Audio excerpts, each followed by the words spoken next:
mooy wax Pape Toby Gaye mooy wax loolu dëgg daal li ñu ci xam daal mooy des fois dañuy am jafe-jafe di fonctionnement mu Senelec yooyu xañ ne waral na ñu yokk ko ay prix te duñ ko mais Senelec jël na mboolem disposé na actuellement di capacité de production de 1903 mégawatts donc mu ngi ne donc 70% provient des énergies fossiles et 30% de ressources renouvelables mu ngi Pape Toby Gaye mu ngi wax vraiment li nga xamante ni moo nekk ci Senelec nee na 1400 milliards de francs CFA sont également prévus pour renforcer la production et étendre le réseau électrique national loolu tamit c'est une très bonne nouvelle Pape Toby Gaye moo ko dal di wax ba tey mu ngi ci jafe-jafewul Senelec bi waaye indi ni saafara ci 1400 milliards yi dana ñëw waaye pour gën a dooleel production beneen bi mooy li ñuy gis ñi gisee nag OF bi mu yokk ba ñu koy tuddee léegi diesel yi tamit yooyu yëpp mu ngi cee expliqué jox na si ay explication moom directeur général bi donc coowal OF bi xam naa ne Cheikh Omar Talla moom dana kontaan mbokk yi bu ñu jógee dañuy def reste ci direct news ba tey 3 qualifications successives en coupe du monde 3 qualifications successives ñetti qualifications yu toppaleku moom la Sénégal def donc Sénégal dugg na ci histoire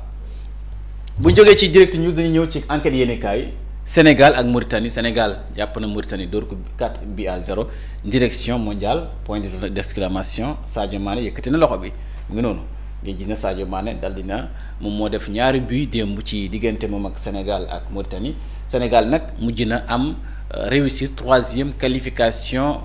mondiale moom mooy coupe du monde donc mu ngi noonu Elimane Ndiaye en magicien Habib Diallo en finisseur donc ñii ñoo dal di dugal ñeenti bi yi nga xamante ni moom la Sénégal récolté démb ci mat diggante Mauritanie ak Sénégal 4-0 mbokk yi bu ñu jógee ci xeetu yéenekaay enquête yéenekaay dañuy ñëw ci L'As Quotidien ñëw na ci match Sénégal bi large victoire sur la Mauritanie 4-0 moom lañ ko mën a woowe large victoire ndaxte victoire bi yaatu na lool ñeent bi nga jàpp ko équipe dóor ko ci 90 minutes donc le lion russe fort mu ngi noonu voilà le lion russe donc mu ngi noonu mujj nañ wane seen bopp ñoom gaynde démb daal wane nañ seen bopp Teddy Pellerin coach adjoint moom mooy wax il fallait être hyper patient et ne pas être se précipiter mooy wax ci xalaat joxe xalaat Kalidou Koulibaly wax ko ne ko moom mooy capitaine du lion mu ne les joueurs ont tout donné sur le terrain joueurs yi daal nañ xam ne joxe nañ seen lépp démb ci ab stade Abdoulaye Wade le président Bassirou Diomaye Diakhar Faye le rêve est encore plus grand voilà li ñuy gént mu ngi ci kanam moo gën a rëy maanaam gént ji peut-être coupe d'Afrique des nations wante ak coupe du monde mbokk yi bu ñu jógee ci ñëwaat ci beneen xeeti yéen kaay Le Quotidien ma Madiambal Diagne lu mu xëyee mooy foot les lions qualifiés nag au mondial voilà moom maanaam gaynde yi dal dinañ qualifié ci coupe du monde le visa américain taxaw na il valide mooy gaynde yi dal dinañ valider seeni billets ginnaaw bu ñu amee victoire ci Mauritanie 4-0 Pape Thiaw malade dafa feebar n'a pas fini la conférence de presse d'après match Pape Thiaw bi di nekk entraîneur bi xëy na dafa tawat moo wartoon deful conférence de presse ginnaaw match bi Sadio Mané gaynde gi nga xamante ni ñëwaat na ak doole Sadio Mané gaynde gi ñëw na doole Kalidou Koulibaly mu ne danañ fa essayer nag représenter le Sénégal dignement dañ fexe représenter Sénégal ci coupe du monde bi dignement Kalidou Koulibaly défenseur central de l'équipe nationale du Sénégal moo ko xamle rapport 2024 de l'OFNAC juróom benni dossier transmettre nañ ko au procureur financier donc procureur financier jox nañ ko juróom benni rapport yoo xamante ni jóge tukkee na ci OFNAC mbokk yi bu ñu jógee ci boobu dañu ñëw ci les échos yéenekaay le Sénégal qualifié à la coupe du monde 2026 hello Amérique donc loolu ko journal bi xëyee les Lions arrive hello Amérique waa donc waa américains yi préparé leen gaynde Sénégal yaa ngi ñëw ndaxte dëgg yàlla qualifié nañ démb coupe du monde Sadio Mané éternelle lumière des Lions voilà loolu la ñuy wax Sadio Mané mooy vidéo boo xamante tàkk na fayagul ci gaynde Sénégal yi une équipe presque parfaite les grosses confidences de Kalidou Koulibaly yi yëpp muy Pape Thiaw assistéwul conférence de presse bi ndax dafa xaw a tawat masta Diomaye mu ne li ñuy gént mu ngi ci kanam ci lay gën a nekk un porte-parole lu ñu xëyee lu doy waar la pour défaut de paiement de logement de loyer ki xam ne fayul loyer kese pour défaut de paiement de loyer rek benn waaye perte na ci bakkanam ñu koy porte-parole de daayira mujj ko poignardé à mort xooj ko ba mu dee un fils de sa logeuse lu doy na waar ki ko loué ah doomam moom moo dal di def ñaawte boobu. Donc loyer bi n'était que 25 000 francs par mois voilà juróomi junni par weer rek fayul ko waral ñi fàtti bakkan juróomi junni par weer. Des jeunes attaquent les agents de police qui ripostent donc mu ngi noonu doy na waar lool ki ñuy rey maanaam toog na ay weer fayul ci weer bi du nekk 25 000 loolu moo tax mu ñàkk ci bakkanam tamit loolu doy na waar. Ensuite ñëw ci assemblée nationale ba tey les échos yéen kaay mooy wax les choses sérieuses commencent aujourd'hui tous les yeux rivés sur le poste de vice-président donc mu ngi noonu en tout cas am na lu yëngutu ci assemblée nationale mooy. dañ ci ñëw ci beneen journal enquête beneen yéenekaay Le Soleil yéenekaay ñëwaat na ci mondial acté après la victoire face à la Mauritanie waaw Amérique bu mag bi nous voilà Amérique yegg si nañ président Diomaye mu ne merci de nous avoir dignement représenté et d'avoir porté haut les couleurs de notre pays de notre peuple voilà njiiti réew mi moo ko wax loolu suñu gaynde yi Sadio Mané doublé 49 buts en 119 sélections Sadio Mané le héros remet le cap donc mu ngi noonu gis ngeen ko ni ko ay coéquipiers am dal di yëkkate ci kaw moom Sadio Mané def na jaloore démb ci stade Abdoulaye Wade l'évidence yéen kaay bokk bu ñu ko jëlee dañu ñëw ci les mesures fortes de Serigne Gueye Diop relance de l'économie casamançaise Serigne Gueye Diop démb ci fi nga xamante ne moom mooy Casamance matukaay yi mu jël pour dal di yëkkati koom-koomu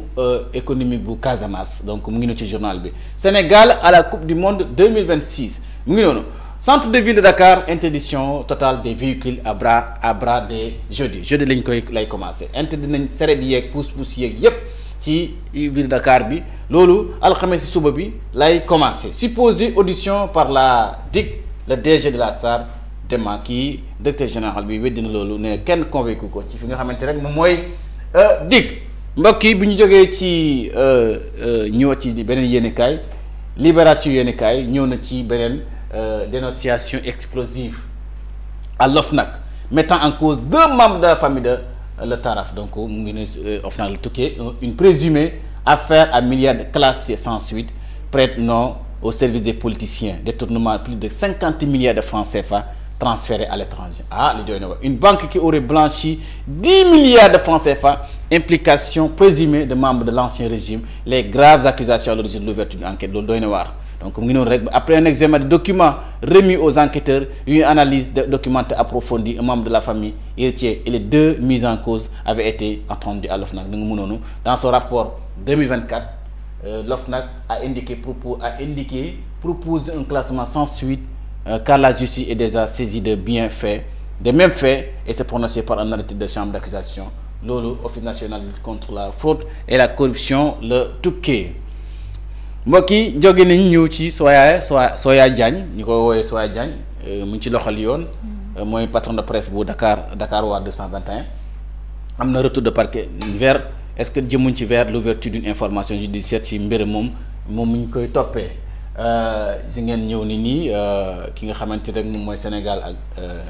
Mauritanie ñu ñëwaat ci leefu yéenekaay ñëwaat na ci Amérique Sénégal is coming donc les Lions qualifiés pour le mondial américain après un succès éclatant 4-0 l'info yéenekaay moo ko dal di xamle Adja musique négrologie yàlla na ko suñu borom yërëm Adja Dial Mbaye mujj na dal di wuyu boromam moom la journal bi dal di xamle ñaan na ko suñu borom yàlla xaral ko àjjana ju gën a kawe.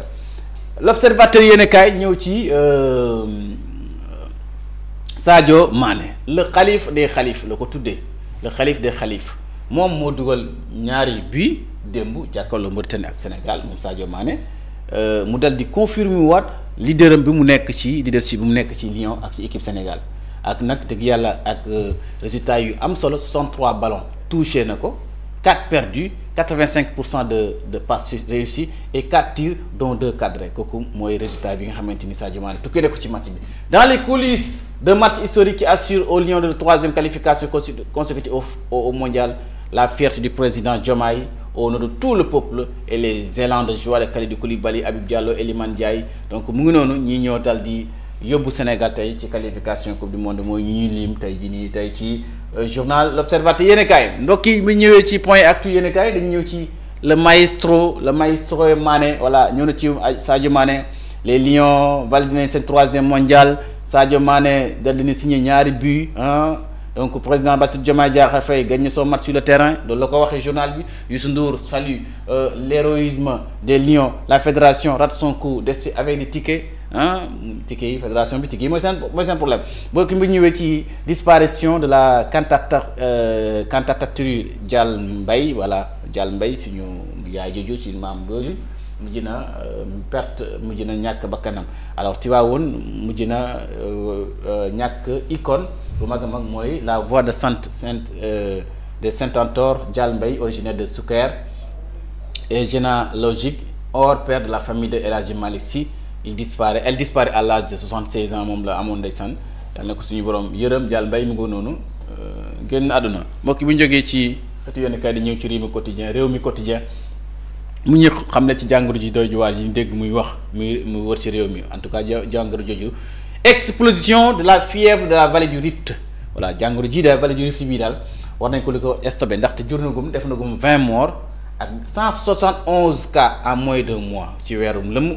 wala sa jege weer def na ñaar fukki ñu ñàkk seen bakkan toll nag ci 100 téeméeri cas ak juróom-ñaar fukk ak benn donc bu ñu ñëwaatee ci Espagne immigration clandestine da ngay am 230 migrants sénégalais am 230 migrants ay sénégalais yoo xamante ni ne foo ñuy jël géej gi dem bitim réew am na si fukki jigéen ak ñett ak 6 enfants interceptés xale yi ndaw loolu tamit lu ñu war a xoolaat la mbokk yi bu ñu jógee ci ñëw ci yenn kaay source a mu ñuy xamal li xew Kër Massar lu doy waar porte-parole daayira bi sopp Serigne Babacar Sy Abdou mujj nañ ko rey ci benn person bailleur à Kër Massar waaw nga xamante moo ko luyee loolu tamit lu doy waar la mobile du crime moom la ñëwee Ibrahima Kalay wuyoo jusqu'à la porte-parole de daayira site wal ikaay sopp Serigne Babacar Sy la tudd moom lañ mujj rey le 13 octobre lañ ko rey ci néegam léegi nag ki nga xamante ni moom lañ wax ne moo ko faat mu ngi tudd Z Touré moom moo nekkoon bayiram waaw moo ko doon luwee da ko doon reproché ne mu amal nga ma ay salaire ay weeri arrière yu bëri fayoo ma ko waaw moom moo reproché moom Z Touré mi moo doon reproché Ibrahima Ka ne ko yoral nga ma ay weer yu bëri fayoo ma ko loolu mooy coow li léegi bu ñu ko interrogé moom ci commissariat Yëmbal Comico moom Z Touré bi dafa reconnaître na moom moo ko faat da ko dal di doy na waar Z Touré bi nag avait auparavant fait la prison Z Touré bi mosoon na def prison mosoon tëdd kaso moom mi ko rey mosoon tëdd prison ba reconnaître ko en France pour agression pour arme blanche loolu doy na waar. Lors de son arrestation, il était le professionnel des forces de sécurité. Les amis de défunt allaient lui faire la peur. Donc, vous faites contenir intervention aux forces de défense et de sécurité. Mom Z Touré bi fat Ibrahima Ka force de ñi nga xamante ñu nekk ci quartier bi dañ ko faat moom it ndax faat bu mu faat waa ji nit ñi mënuñ seetaan mu koy faate noonu mbokk ñi ñëwaat ci beneen jigéen auto policier bi jigéen ko ci image bi nii ci li xew Kër Massar doy na war lool. arrière loi yi rek tax nga faat ci bakkanu jàmbu tamit loolu rëy na.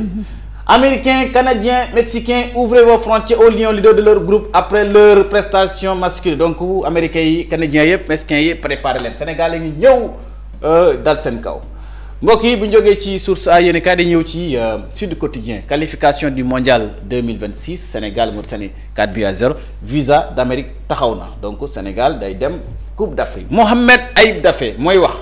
kii mooy président de la majorité parlementaire bu PASTEF lan la Mouhamadou Ayib Daffé wax nee na la résolution de mise en accusation contre Macky Sall devra